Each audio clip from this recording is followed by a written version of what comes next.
జై శ్రీరామ్. 2022 నుంచి 2025 మే వరకు మొత్తం 16 ప్రిడిక్షన్స్ అనేవి ప్రూవన్ అయ్యాయి. తులారాశికి అధిపతి శుక్రుడు. తులారాశిలో స్వాతి 4 పాదాలు, విశాఖ 1, 2, 3 పాదాలు మరియు చిత్త 3, 4 పాదాలు ఉంటాయి. ఈ నక్షత్రం వాళ్ళందరికీ నేను చెప్పే వార ఫలితాలు వర్తిస్తాయి. ఈ వారంలో లగ్నాధిపతి అయిన శుక్రుడు 6వ స్థానంలో ఉన్నారు, శనితో కలిసి ఉన్నారు. జాగ్రత్తగా ఉండండి. హెల్త్ పరంగా మాత్రం ఇబ్బంది పడే అవకాశాలు ఎక్కువగా ఉన్నాయి.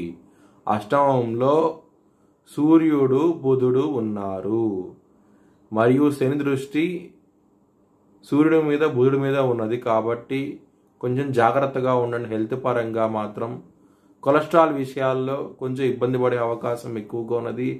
కంటి సమస్యలు అలాగే మెంటల్ టెన్షన్స్ అనేవి అధికంగా ఉండటం, ఇలాంటి విషయాల్లో ఇబ్బంది పడే అవకాశం ఎక్కువగా ఉన్నది. కాబట్టి మీరు హనుమాన్ చాలీసా పారాయణం చేయండి, చాలా మంచి ఫలితాలంటూ ఉంటాయి.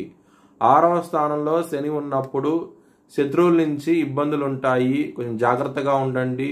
కోర్టు కేసు విషయాల్లోనూ లీగల్ ఇష్యూస్లోనూ ఇబ్బందులు వస్తాయి, కొంచెం జాగ్రత్తగా ఉండండి. శని భగవానుడు 6వ స్థానంలో ఉన్నప్పుడు కొంచెం జాగ్రత్తగా ఉండాల్సిన అవసరం ఎక్కువగా ఉన్నది. మంగళవారం రోజున శని జయంతి అనేది ఉన్నది. ఆ రోజున నల్ల నువ్వులు బ్రాహ్మణుడికి దానం చేయండి. అలా చేయటం మూలంగా మీకు దోషాలంటూ తొలగి మంచి ఫలితాలంటూ ఉంటాయి. కుటుంబాధిపతి అయిన కుజుడు నిచబడ్డాడు, బలం తక్కువగా ఉన్నాడు. చాలా జాగ్రత్తగా ఉన్న కుటుంబ సభ్యులతో, ముఖ్యంగా మీ లైఫ్ పార్ట్నర్తో జాగ్రత్తగా ఉండండి.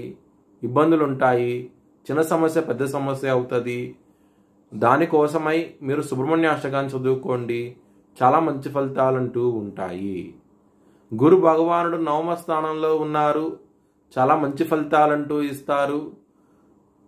ముఖ్యంగా మీకు ధనం రావడం జరుగుతుంది, అలాగే మీకు పేరు ప్రత్యేకతలు అనేవి అధికంగా ఉంటాయి. ఈ వారంలో చాలా ఆనందంగా ఉంటారు. 10వ స్థానంలో కుజుడు నిలబడ్డాడు కాబట్టి మీరు కొంచెం మౌనంగా ఉండండి. శత్రువులతో మాత్రం ఘర్షణ వాతావరణానికి వెళ్ళకండి, ఇబ్బందులు కొని తెచ్చుకున్న వాళ్ళు అవుతారు.